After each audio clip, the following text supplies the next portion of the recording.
Bismillahirrahmanirrahim. Chapter 3 of Fundamental of Human Resource Management is Human Resource Strategy and Performance. In this chapter, we will learn that with example each of the steps in the strategic management process, strategic human resource management, and the examples of strategic human resource management in practices. And we will explain with example why matrices are important for managing human resources. Additionally, at the conclusion of this chapter, you will be able to answer the question that what are the high performance work system and give examples of how they differ from non-high performance ones. And you will be able to answer the question with example that why is employee engagement important, and describe how you would execute a program to improve employee engagement.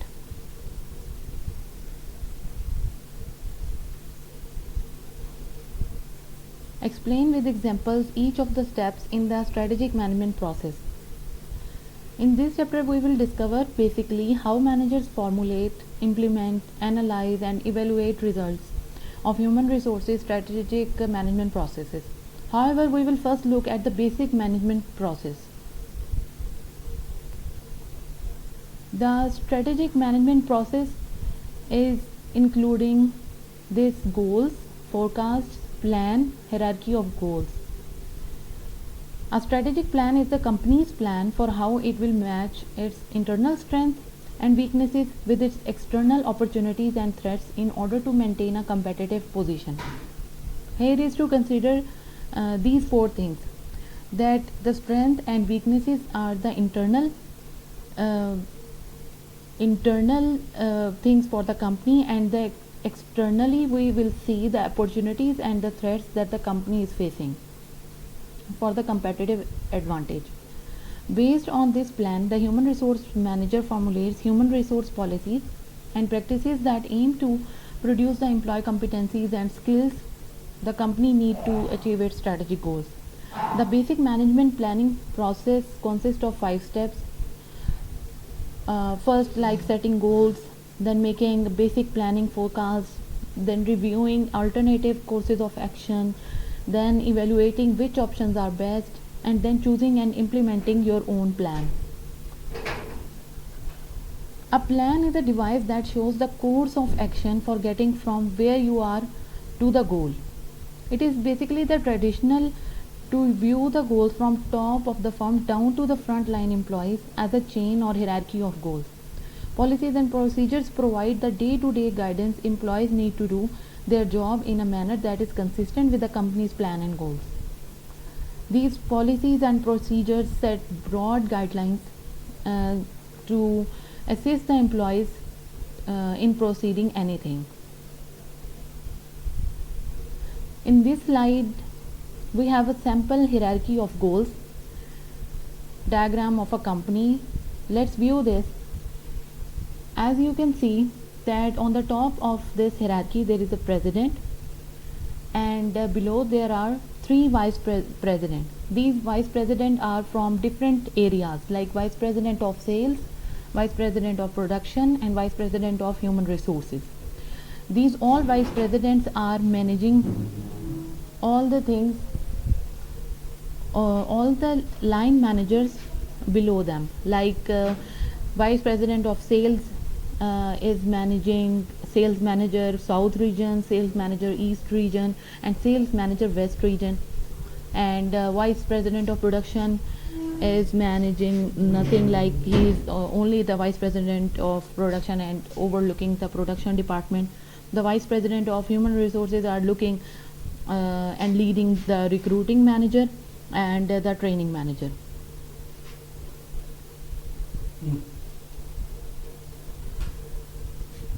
A strategy is a course of action the company can pursue to achieve its strategic aims. Strategic management is the process of identifying and executing the organization's strategic plan by matching the company's capabilities with the demand of its environment. The strategic management process involves 7 steps as shown on the next slide. First of all, understand that what is vision statement and what is mission statement.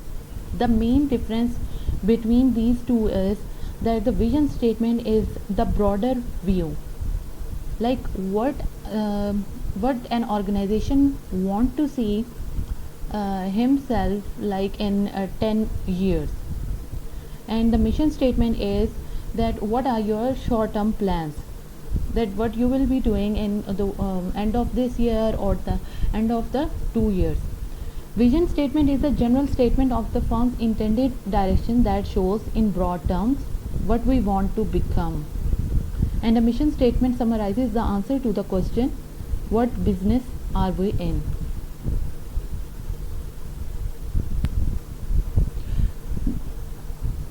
As I said before, there are 7 key steps in strategic management process. They are as follows, like first of all, asking or defining the current business, that where are we now. Then evaluating the firm's internal, external strengths, weaknesses, opportunities and threats. It is also called as SWOT analysis. SWOT, SWOT, is basically strengths, weaknesses, opportunities and threats. Then formulating a new business direction. Number 4 is translating the mission into the strategic goals.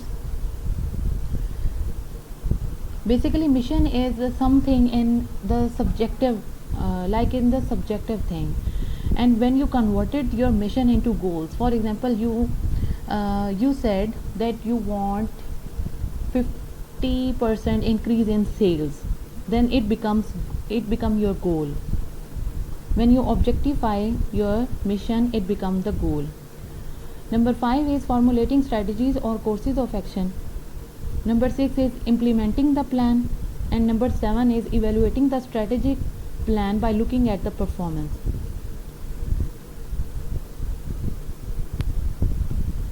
As a part of SWOT analysis, competitive intelligence and general information concerning the firm's industry should be gathered by what is called environmental scanning.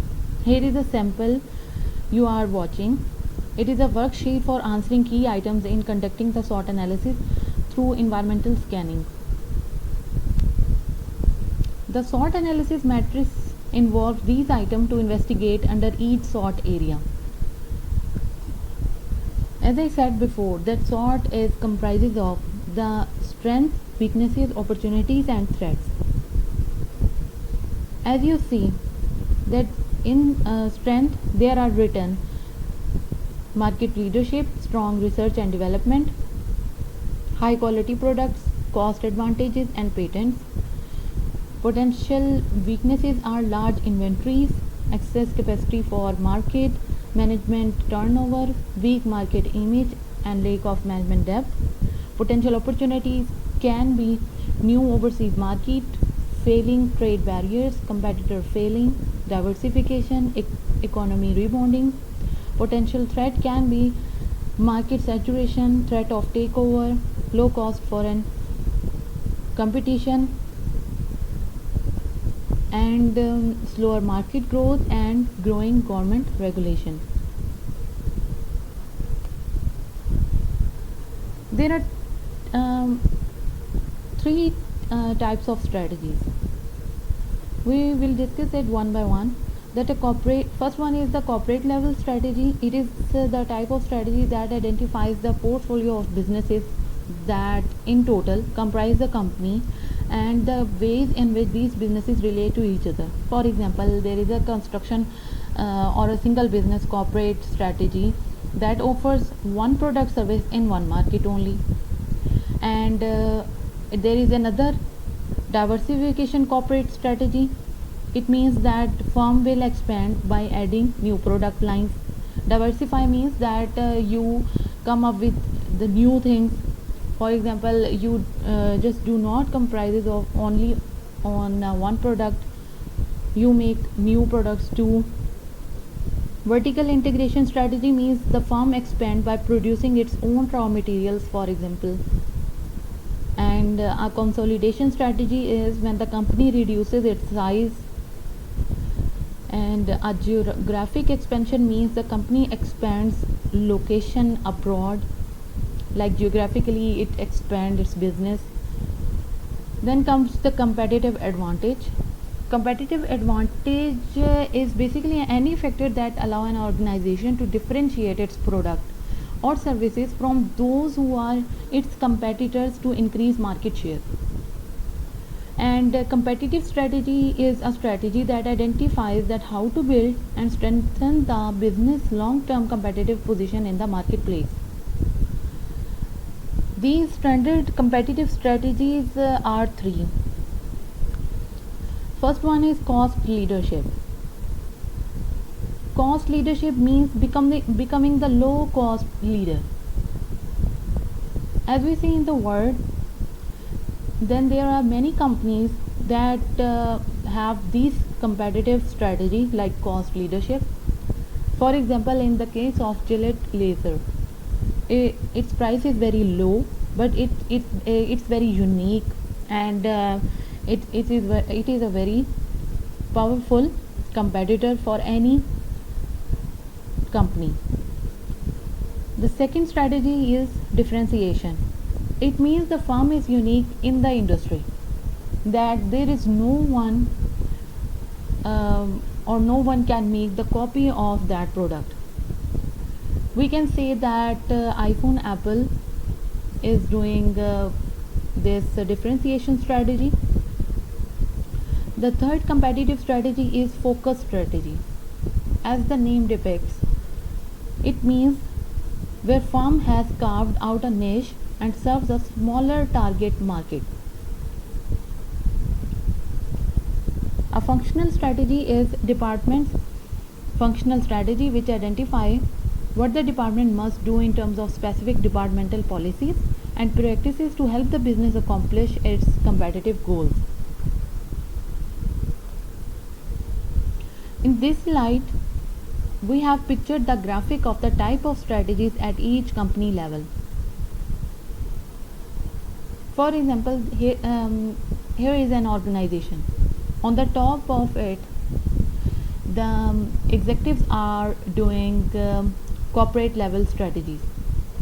They are thinking beyond, like what businesses are going in and what we want to become. Then comes the business strategies. For example, the company is managing three different business strategies. So there are three boxes, and the business one is managing the other three functional strategies. So the graph is going on and on. Manager's role in strategic planning. Top executives rarely formulate strategic plans without the input of lower level managers. Managers must devise a plan in conjunction with the corporate wide plans. Managers must also understand that their own firm competitive pressures, vendor capabilities, product and industry trends, and employee capabilities while devising plans. Competitive intelligence or information must be obtained regarding things like the competitors' incentive plans or employee opinion surveys that elicit information regarding customer complaints and information about pending legislation such as labor laws.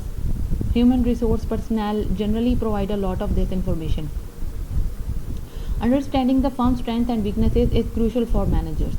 Additionally, managers must understand their own department's strengths and weaknesses.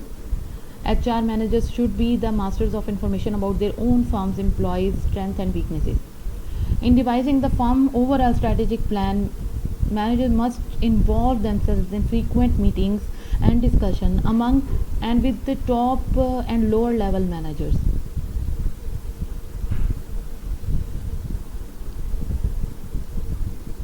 Define strategic human resource management and give an example of strategic human resource management in practices. Managers formulate corporate strategies and then competitive strategies for each of their businesses.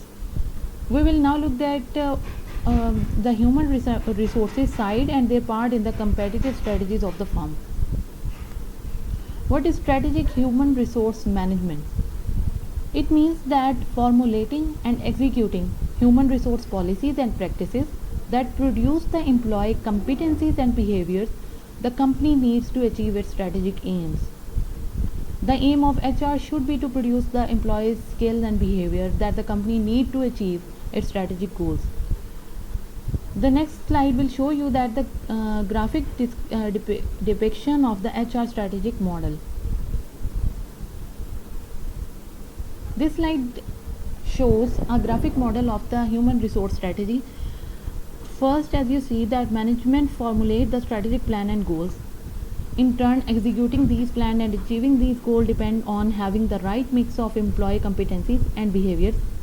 Finally, to produce these required employee competencies and behaviors, the human resource manager must put in place the right mix of recruitment, selection, interviewing, training, and other HR strategies, policies, and practices. In this slide, we see that the display of three important strategic human resource tools used as a part of strategic planning. That are strategy map. It is basically a graphical tool that summarizes the chain of activities that contribute to a company's success and show the employee basically the biggest picture of how their performance contribute to achieving the company's overall strategies and goals. HR scorecard, a process of for company financial and non-financial goals or matrices to the human resource management. Related chain of activities required for achieving the company's strategic aims and for monitoring results. Digital dashboard present the manager with desktop graphs and charts so he or she gets a picture of where the company has been and where it's going in terms of each activity in the strategic map. In this slide we see an example of a strategy map. This is actually a strategy map of a Southwest Airlines. A strategy map is a strategic planning tool that shows a biggest picture of how each department performance contribute to achieving the company's overall strategic goals. The HR scorecard are basically the strategic human resource management tool. It is a process for assigning financial and non-financial goals or matrices to the human resource management and related chain of activities required for achieving the company's strategic aims and for monitoring results. It basically refers to a process of assigning functional, financial and non-financial goals or matrices. Matrices for Southwest Airline, for example, can include such things as airplane turnaround time or the percent of on-time flights and ground crew productivity. Managers also use special scorecard software to facilitate scoring. Scorecard software helps manager quantify the relationship between HR activities, the resulting employee behaviors, the resulting firm-wide strategic outcomes and performance. The digital dashboard presents the manager with desktop graphs and charts and a computerized picture of where the company stand on all these matrices from the HR scorecard processes.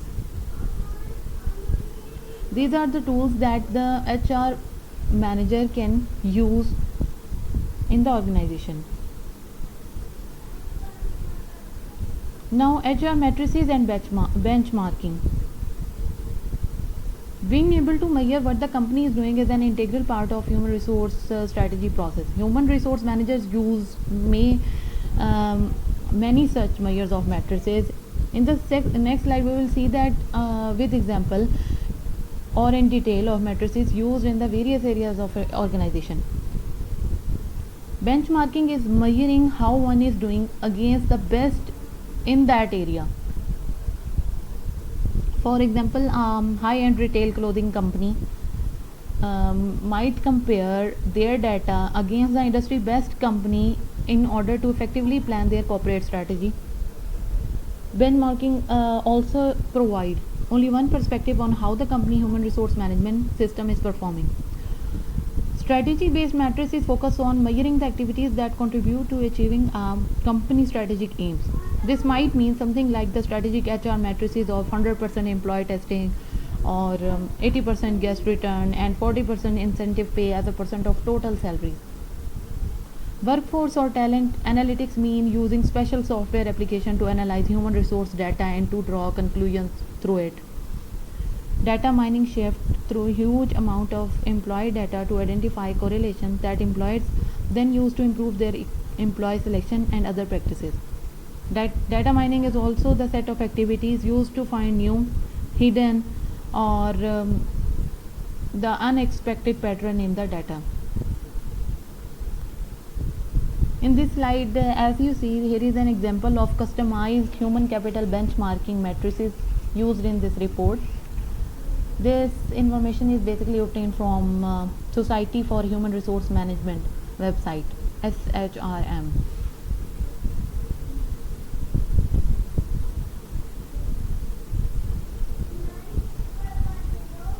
HR as a profit center. The talent analytics can produce striking profitable results. For example, Best Buy.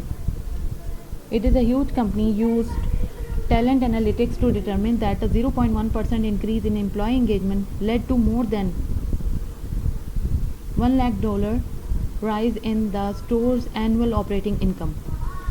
Employees use talent analytics to answer several types of questions like analytical HR. It answers which department, unit, or individual need attention. Human capital investment analysis. It answers which action have the greatest impact on the businesses. Talent value model looks at why employees choose to stay or leave the company. Talent supply chain. It basically analytics the predict daily store volume. Using HR audits. HR audits are an analysis by which an organization measures where it currently stands and determines what it has to accomplish to improve its HR function. In this slide, as you see, here is an HR audit checklist of items. Let's take a look at typical things that are being audited in the organization. It can be roles and headcount, compliance with federal, state, local employment, like check the rules and regulation and legislations. It also can audit the recruitment and selection process. It also can audit compensation, employee relations, mandated benefits and group benefits, payroll such as legal compliances, documentation and record keeping is also checked in HR audits, training and development, and employee communication like employee handbook, newsletter, recognition programs, and termination and transition policies and practices.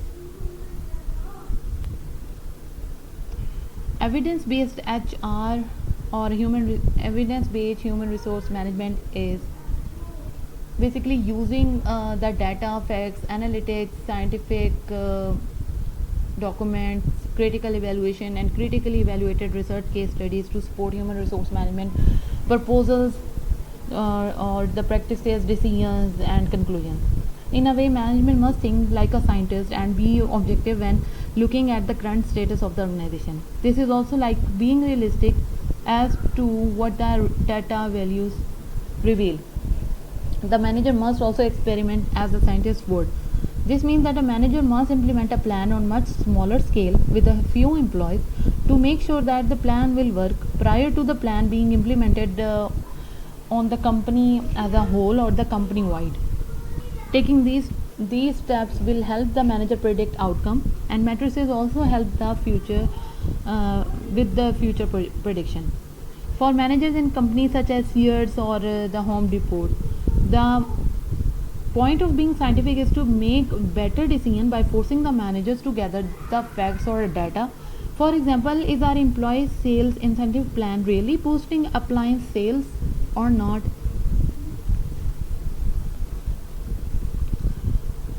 Building high performance work systems. High performance work systems are the set of human resource management policies and practices that promote organizational effectiveness. High performance work practices involve looking at best practices of high performance work system, like sort of a benchmarking. The chosen best practices high performance work system has paid their employees more, and they trained their employees and used more sophisticated recruitment and hiring practices than others, and uses more self-managed work teams. Human resource matrices are the quantitative gauge of a human resource management activity, such as hours of training per employee or qualified applicants per position.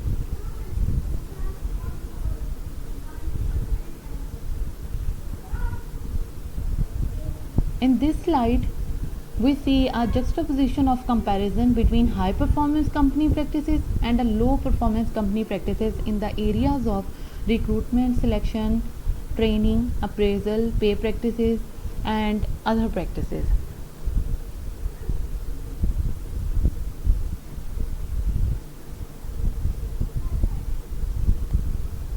Employee engagement. Employee engagement is important because it drives performance and productivity. In a survey, employees engaged have an 83% chance of performing above the company median. Those with the lowest employee engagement have only a 70% chance. The problem is that depending on the study, only about 21 to 30% almost the employees nationally are engaged, and engaged employees means employees who work with passion and a feel of profound connection with their company. Managers can improve employee engagement by taking concrete steps to do so. They can have their employee understand how their department contribute to the company success, and see how their own efforts contribute toward company goals, and get a sense of accomplishment from working at the firm. Employees who are engaged are involved basically, and monitoring employee engagement does not have to be difficult. Organization can find out why employees stay with the company and leave the company. They can also involve their employees more in decision making process and with the communication of a company goals.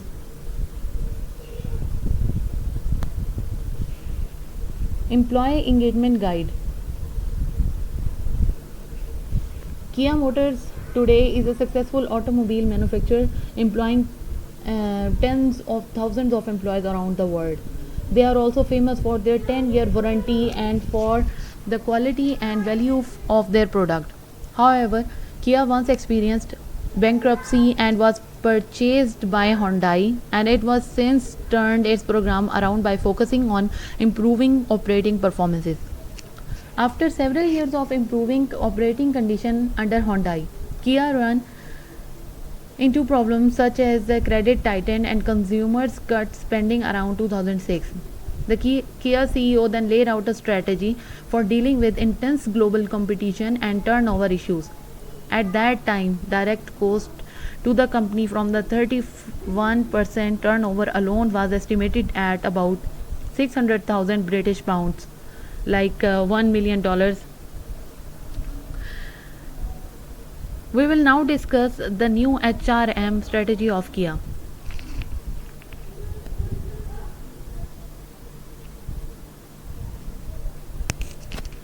Kia newly appointed head of HR, Gary Tomlinson, believed that low employee engagement was the likely culprit of poor performance and turnover.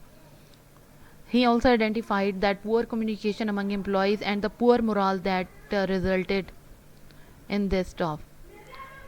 He also then implemented an employee engagement strategy through new HR policies and practices, which changed poor performance and reduced turnover. Employee turnover fell from 31% to 15% in 2007 and to 5% in 2008, and by the end of 2009 it was only 2%. Executing Kia UK's employee engagement HR strategy involved 6 main steps. These were: set measurable objectives for the program, provide leadership development, for example, send all the managers for training to improve their management skills, institute new employee recognition programs, for instance, giving outstanding awards to selected employees quarterly, Develop improved internal communication. For instance, begin quarterly employee briefings.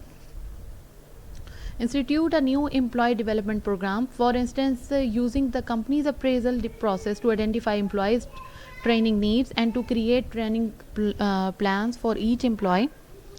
And change the compensation and other policies to ensure they are aligned with the new cultural values.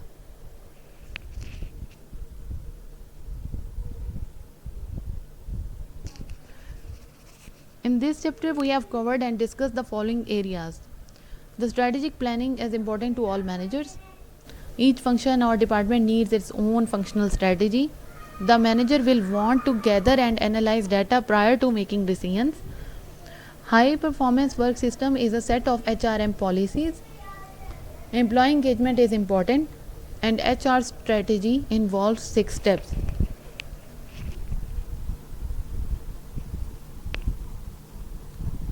Thank you so much.